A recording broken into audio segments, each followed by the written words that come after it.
Hora de Saúde. Oferecimento Macedo Hospitalar. Tradição em tecnologia presente nos melhores hospitais da Amazônia.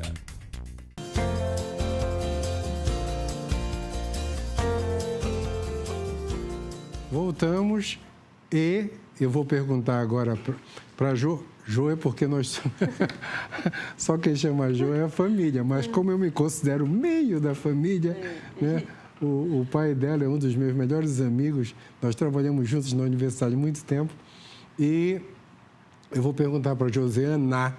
Josiana, você falou em carga viral indetectável. Isso é o objetivo do tratamento hoje? O objetivo do tratamento, segundo estabelecimentos da Organização Mundial de Saúde, seria 90-90-90, que é 90% dos pacientes diagnosticados, 90% tratados e 90% com carga viral indetectável. Indetectável. O que é carga viral indetectável?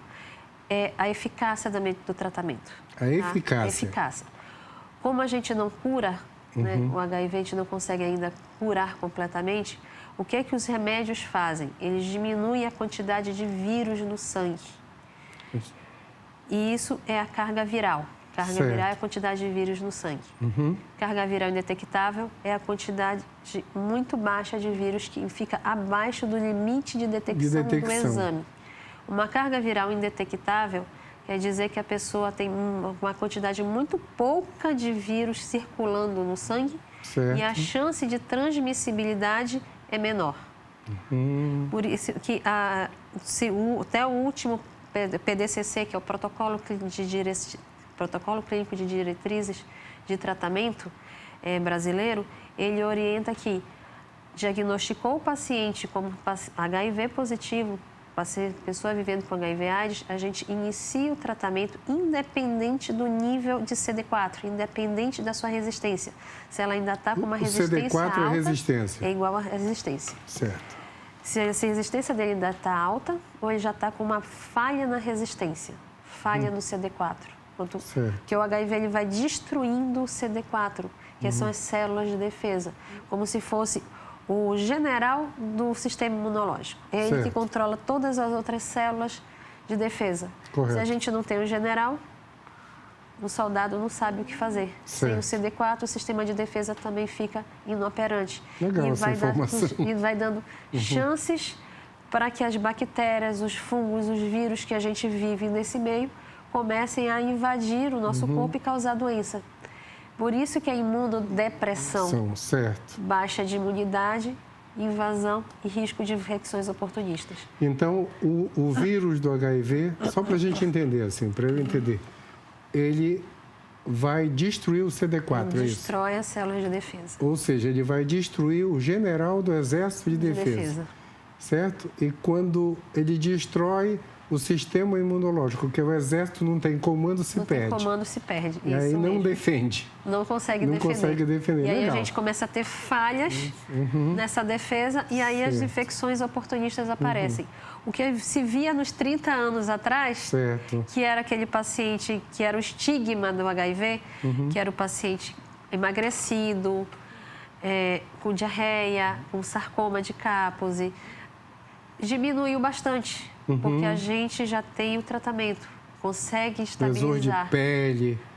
Todo mundo que assistiu o filme Filadélfia via acontecer isso com... Uma infinidade de doenças. Uma infinidade de doenças. Tanto que várias dessas são doenças definidoras de AIDS, né, para fins de notificação. Certo. E, sim, aí o CD4 é a nossa célula de defesa. Certo. CD4 alto ou CD4 baixo, independentemente do nível de CD4, o programa brasileiro indica iniciar o tratamento o mais precocemente possível, para evitar a queda do status imunológico da pessoa.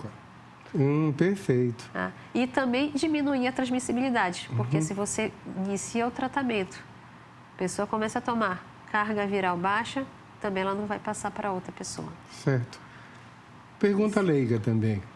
O remédio, ele bloqueia o vírus ou ele inibe a reprodutibilidade do vírus?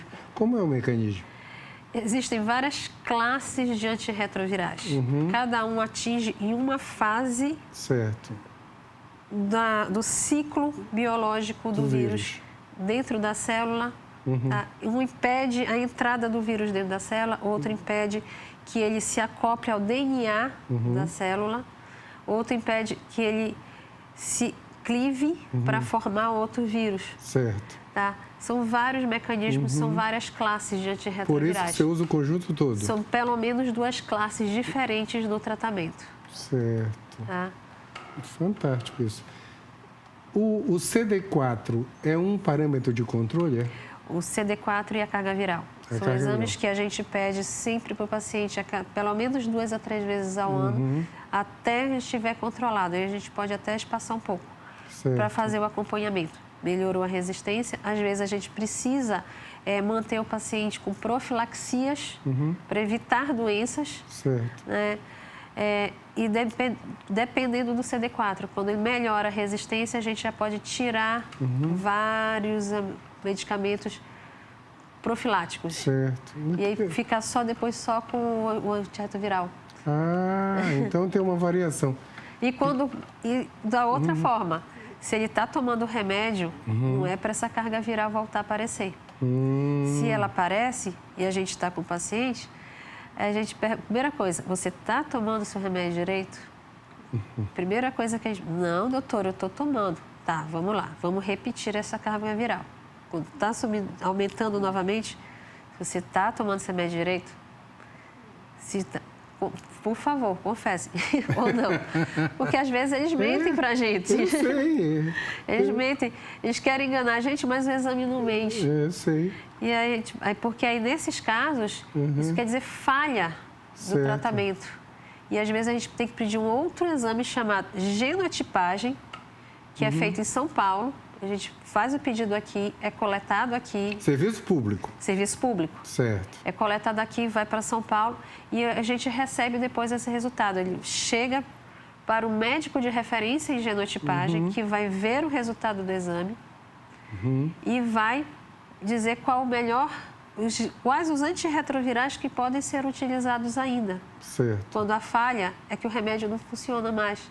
E a gente tem que ver o que ainda pode ser feito e trocar o esquema antirretroviral. Só que cada falha e troca são outras medicações, talvez às vezes com muito mais comprimidos e mais dificuldade maior de adesão. Atualmente, o esquema são 3 comprimidos diários, 2 comprimidos diários.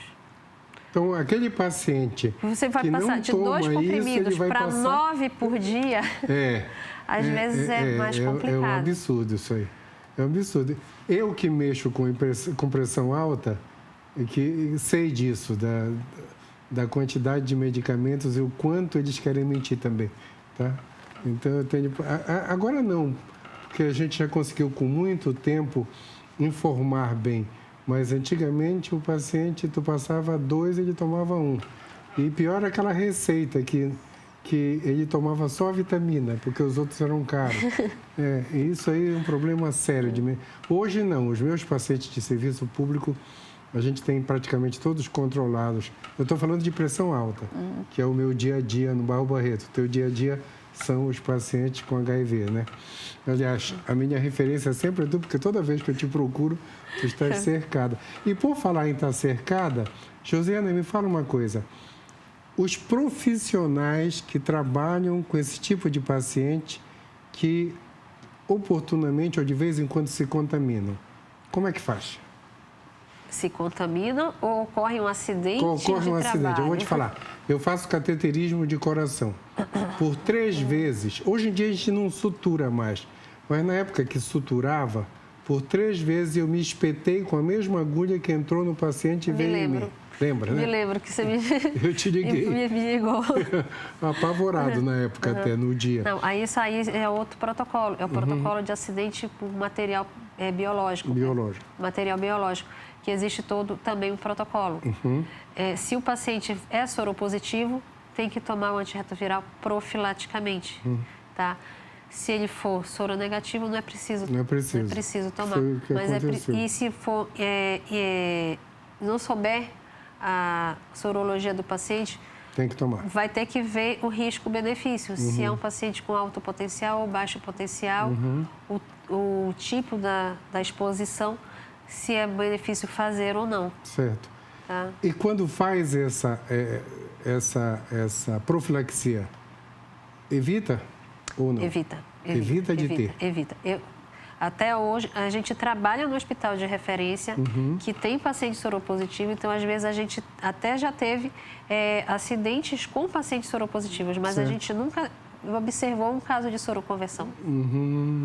Não houve doença? Não passou a doença? Não, nenhum dos nossos profissionais que se acidentaram, que é feito o acompanhamento pós-acidente, nenhum soroconverteu, nenhum pegou o HIV por conta do acidente. Puxa. Já houve caso de ser feito o teste, porque é sempre feito o teste de HIV no paciente fonte, né, o paciente, e no profissional. Certo. E na hora do profissional estava positivo. Não foi do acidente, porque existe um período de tempo entre a pessoa ser infectada e o exame dar positivo. Quanto tempo mais ou menos isso, hein? Na melhor das hipóteses, porque antigamente demorava 3 meses, 1 mês, 3 meses, os testes mais recentes, que são os chamados ELISA de 4ª geração, eles conseguem pegar até 15 dias. 15 dias. 15 dias. Menos de 15 dias é o que é uma lacuna que... Uma lacuna que não tem jeito não tem como fazer o diagnóstico. Muito importante isso, muito importante. Acidente no profissional, começa a tomar remédio, faz acompanhamento. Não contaminou, teoricamente. Não, teoricamente não, isso é real, né? Desde a época que era monoterapia de AZT. AZT. O AZT foi o primeiro remédio. Foi o primeiro antirretroviral. Ainda se usa isso ou não? Se usa ainda, mas ele está sendo deixado de lado por outros que já chegaram. De outra geração. Mais novos, com menos efeitos colaterais. Menos efeitos. Mas ainda é utilizado nas crianças que nascem para fazer a profilaxia e no parto, no pós-parto, durante o parto. Então tá. Josiana, você que é a minha referência, eu sempre converso isso contigo. Nós trabalhamos juntos no Barro Barreto e isso é você que sempre, desde o princípio, sempre converso contigo. Mas eu queria perguntar o seguinte, em termos de saúde pública, em termos de chamar a atenção da população, ainda continua no mesmo? Houve uma época assim, carnaval, distribui camisinha, chama, olha pessoal, isso contamina. Eu acho que isso diminuiu em termos de mídia. Diminuiu mesmo ou eu que estou enganado? Olha, eu não sei como, não posso te dizer, porque eu já trabalhei na coordenação de DST-AIDS como técnica. Atualmente eu não trabalho mais lá e eu não posso te dar essa informação. Porque eu acho que a turma da televisão, do jornal, diminuiu a chamada de atenção. Essa é a opinião pessoal, tá? Essa é a opinião pessoal. Mas e a prevalência, continua ou não? Ou diminuiu também? É difícil da gente ter, porque a gente tem a notificação de casos de AIDS doença. O paciente já está com as doenças definidoras de AIDS ou um CD4 baixo, certo. Que é obrigatório fazer a notificação. Os pacientes que são diagnosticados como HIV, até um tempo atrás eles não eram notificados. De um tempo para cá eles passaram a ser notificados. E eu não sei te dizer o valor total, certo. Tá? Quantidade de casos. Pelo último boletim epidemiológico, que foi lançado dia 1º de dezembro de 2018, existia em torno de mais ou menos 928 mil casos diagnosticados de HIV/AIDS no Brasil. Desses 500, pouco mais de 500 mil... 8 mil casos no Brasil. 928 mil casos no Brasil quase diagnosticados. Quase 1 milhão. Quase 1 milhão. E desses, pouco mais de 500 mil em tratamento. Estão atualmente em tratamento. Em tratamento. Certo. Tá? Eu não sei te dizer. E o percentual de óbitos tem decaído. Tem decaído. Tem decaído. Eu lembro... E Brasil, estado do Pará, a gente ainda tem uma quantidade muito alta, porque a gente ainda diagnostica muito tarde. Quer dizer, quando o paciente fica doente, que ele chega. Quando ele chega doente, ele já chega para a gente. Com tuberculose, com histoplasmose, com meningite criptocócica, com câncer, tá? Seja por sarcoma, seja por leucemia, linfomas, eles já chegam muito tarde. Certo. Às vezes muito debilitados e que a gente não tem o tempo hábil de conseguir fazer com que ele melhore. Para reverter tudo. Para reverter. A gente que vê o paciente na internação é uma coisa. Quem está acompanhando no ambulatório vê o outro espectro. Totalmente. Totalmente. Então ainda tem caso de óbito com frequência. Ainda tem diminuído, mas ainda nós temos uma E em termos do que tu fazes de atenção, é só no Barros Barreto que trata ou trata nos postos de saúde? O Barros Barreto, ele é a unidade de referência de internação. Internação. De internação, mas interna em outros hospitais. Da rede pública, pelo SUS, interna em alguns outros hospitais. Certo. Atendimento ambulatorial, a gente tem um ambulatório no Barros Barreto. Do Barros Barreto. Do Barros Barreto. E existe um ambulatório da Prefeitura, que é a Casa Dia, a Uridip, que é do Estado, e tem os outros SAIs, alguns outros SAIs que tem em vários municípios. Certo. Castanhal, Abaetetuba, Santarém, Marabá, Tucuruí. Esses municípios maiores... Tem unidade de atendimento especializado. Certo. Eles recebem medicação nesses lugares? Recebem medicação nesses lugares. E o profissional específico da tua área? Para fazer o atendimento. Para fazer o atendimento. Para fazer o atendimento. Os médicos dos postos de saúde estão qualificados para fazer diagnóstico ou não? As testagens são feitas nos centros nos CTAs, Centros de Testagem e Aconselhamento. Certo. Alguns postos de saúde já têm os testes para fazer, porque também é quase que obrigatório. Tem que ser oferecido ao paciente que tem tuberculose o teste de HIV. Certo. Por isso que tem alguns postos de saúde. O Ministério gostaria que todos os postos de saúde, o paciente HIV, portador de HIV, fosse atendido nos postos de saúde e fossem para as unidades especializadas nas maiores prioridades. Certo. Mas isso é uma coisa que iniciou de 1 ano, 2 anos para cá. Então ainda está muito cedo para a gente dizer. Certo. Importante. Mas o importante é saber que tem tratamento, que o governo dá, todos os medicamentos. Que funciona. Importante saber que funciona. Importante saber que hoje você pode até ter um HIV, ser soro positivo, mas não vai morrer disso, né? O termo que a Josiana falou é o seguinte: se você controlar totalmente a doença, um dia você vai morrer, mas não vai morrer dela, entendeu? Então isso é muito, mega importante, Josiana. Josiana, muito obrigado por ter vindo aqui. Alguma consideração a mais? Acho que a gente respondeu tudo que nós havíamos perguntado. Pessoal, a Josiana volta depois se surgir alguma dúvida que a gente não tenha esclarecido, mas pelo menos ela explicou como está o tratamento hoje do HIV da AIDS no Brasil e aqui na nossa região, aqui em Belém. Eu queria oferecer o programa... Posso oferecer para o professor Pardal? À vontade. Então, professor Pedro Pereira de Oliveira Pardal, a nossa referência em animais, como é que a gente chama? Animais peçonhentos. Em animais peçonhentos, a minha referência em infectologia. Meu amigo, professor Pardal, este programa vai para o senhor, tá? Ele está vivo, normal, muito bem vivo e meu amigo, tá? Pardal, para você o programa hoje. Pessoal, uma semana iluminada para todos e até o próximo domingo.